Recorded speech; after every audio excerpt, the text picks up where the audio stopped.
दोस्तों स्वागत है हमारे इस यूट्यूब चैनल पर। दोस्तों हम आज आपके लिए त्रिकोणमिति सारणी के मान याद करने की एक ट्रिक लाए हैं। दोस्तों बच्चों का वैसे बहुत कमेंट आते हैं कि सारणी के मान याद हो जाते हैं लेकिन फिर से भूल जाते हैं, इसकी कोई ट्रिक है तो आप बताओ। इसलिए हम आज आपके लिए त्रिकोणमिति सारणी की इसके मानों को याद करने की एक बहुत बढ़िया ट्रिक ला के आपके लिए लाए हैं।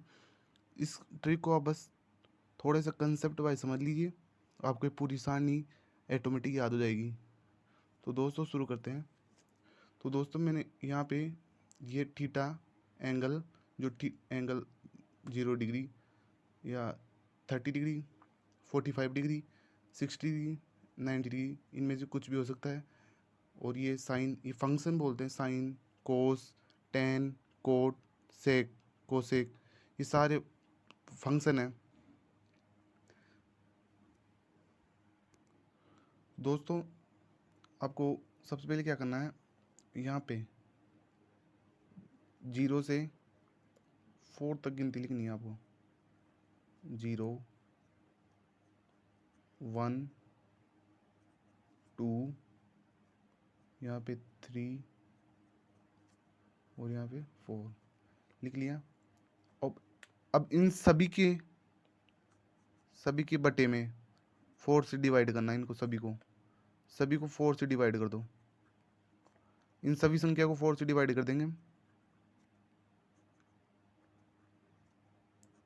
4 से डिवाइड कर दो और इन सभी के रूट लगा दो।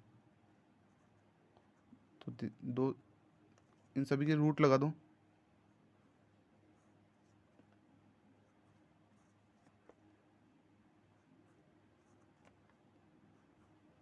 लगा दिए दोस्तों। अब देखो,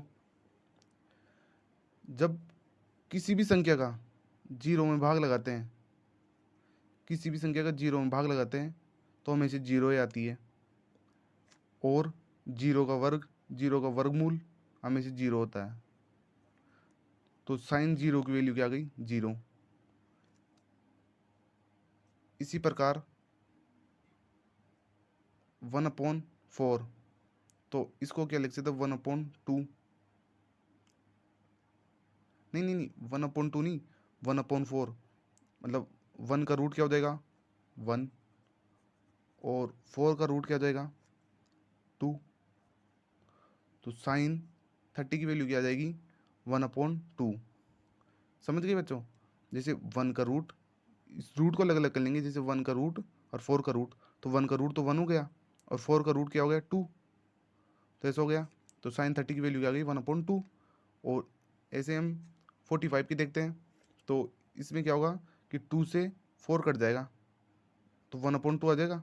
तो 1 का रूट तो क्या जाएगा, 1, और 2 का रूट 2 ऐसे कैसे रह जाएगा, तो रूट 2 ऐसा कैसे आ गया। तो साइन 45 की वैल्यू क्या हो गई, 1/√2। ये साइन 45 की वैल्यू हो गई।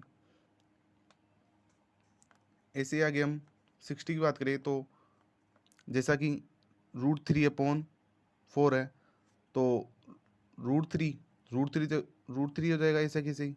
√3 का मान √3 रहता है, √3 किसी का वर्ग नहीं होता। और 4 किसका हो जाएगा, 2 का हो जाएगा। तो √3/2 आ गया साइन 60 का वैल्यू। ठीक है बच्चों। और अब आगे हम बात करें तो 4 से 4 कट गया तो यहाँ पे क्या गया, 1। तो 1 का रूट हमेशा 1 ही रहेगा। तो साइन 90 की वैल्यू क्या गई, 1।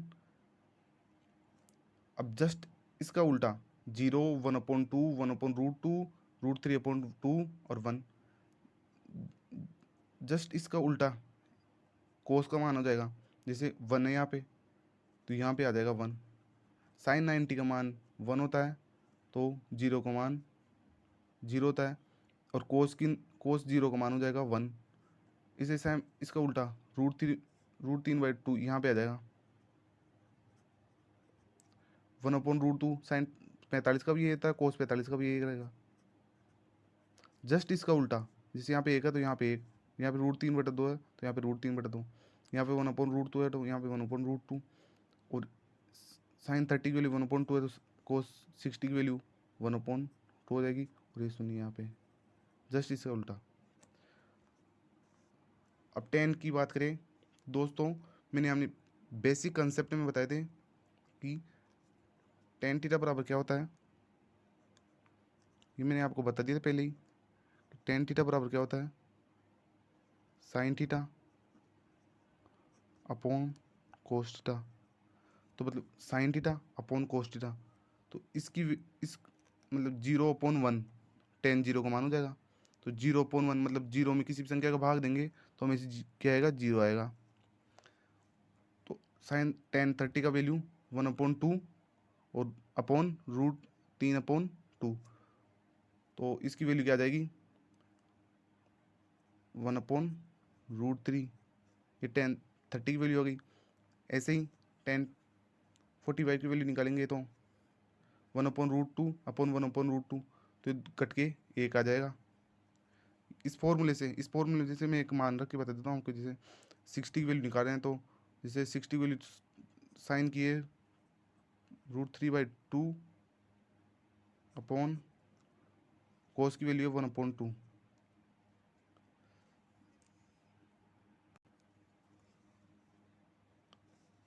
कोस की है 1/2, तो यहाँ पे कट के क्या हो जाएगा, √3। तो 60 की वैल्यू क्या आ गई, √3। ऐसे ही 1/0, तो 1/0 हमेशा किसी भी संख्या में जब हम जीरो का भाग लगाते तो इन्फिनिटी आता है। तो ये 10 की वैल्यू हो गई। और सेम इसका उल्टा, जैसे हमने साइन और कोस में किया था वैसे ही इसमें सेम इसका उल्टा, जीरो है यहाँ पे, जीरो तो यहाँ पे आ जाएगा, यहाँ पे 1/√3 तो यहाँ पे आ जाएगा, यहाँ पे 1 ऐसे कैसा, और यहाँ पे √3 तो यहाँ पे √3, और यहाँ पे इन्फिनिटी तो इन्फिनिटी। सेम इसका उल्टा, जैसे यहाँ पे ऐसा, जैसे साइन कोस में होता वैसे ही टेन कोट में जाएगा, और वैसे ही सेक कोसिक में भी हो जाएगा आगे। तो आगे सेक की बात करें तो फ्रेंड्स मैंने आपको बताया था बेसिक फॉर्मूलों में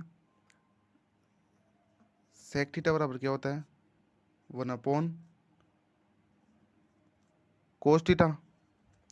तो 1/कोस थीटा मतलब क्या, कि सेक का मान क्या होगा, कोस के विपरीत। जैसे कोस जीरो का मान 1 है, तो सेक जीरो का मान क्या हो जाएगा, 1/कोस जीरो का मान 1 है, 1 लिख दिए। तो 1/1 मतलब 1, तो यहाँ पे सेक जीरो का मान 1। ऐसे ही कोस 30 का वैल्यू है √3/2, तो जैसे उल्टा हो जाएगा 2/√3। और सेक 45 की वैल्यू हो जाएगी √2, इसका जैसे उल्टा, कोस का उल्टा।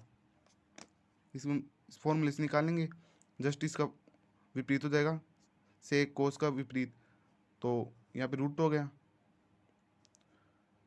और इसमें क्या आ जाएगा, 60 की वैल्यू हो जाएगी 2, और 90 की वैल्यू हो जाएगी, तो ये जीरो आया। आप इसमें बताओ कि यहाँ पे जीरो रखेंगे तो 1/0, तो 1/0 क्या बोल सकते हैं, अपरिभाषित, अनंत, तो यहाँ पे अनंत आ जाएगी। और सेक हमेशा कोसेक का उल्टा होता है, तो या तो इस प्रकार से कर लो, या कोसेक की वैल्यू निकाल के कर लो, cosec cosec theta 1/sin theta के बराबर होता है, तो इससे कर लो, तो इससे भी कर सकते हैं।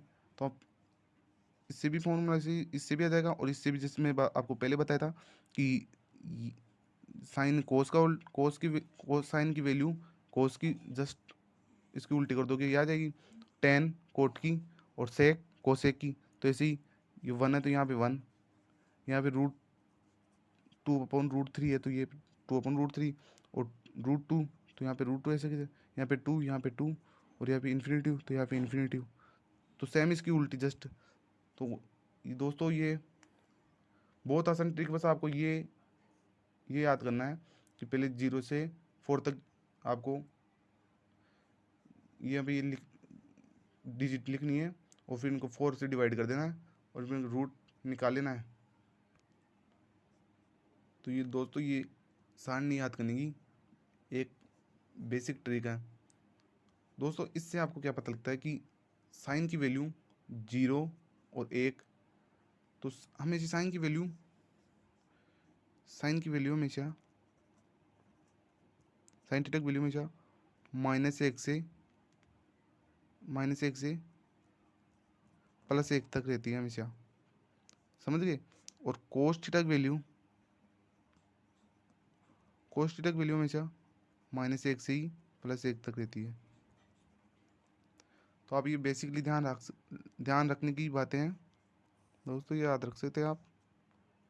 साइन की कोस की वैल्यू -1 से +1 और कोस की भी ऐसे ही, और टेन कोट की भी होती है ऐसे ही। दोस्तों मुझे लगता है आपको ये ट्रिक पसंद आई होगी। धन्यवाद।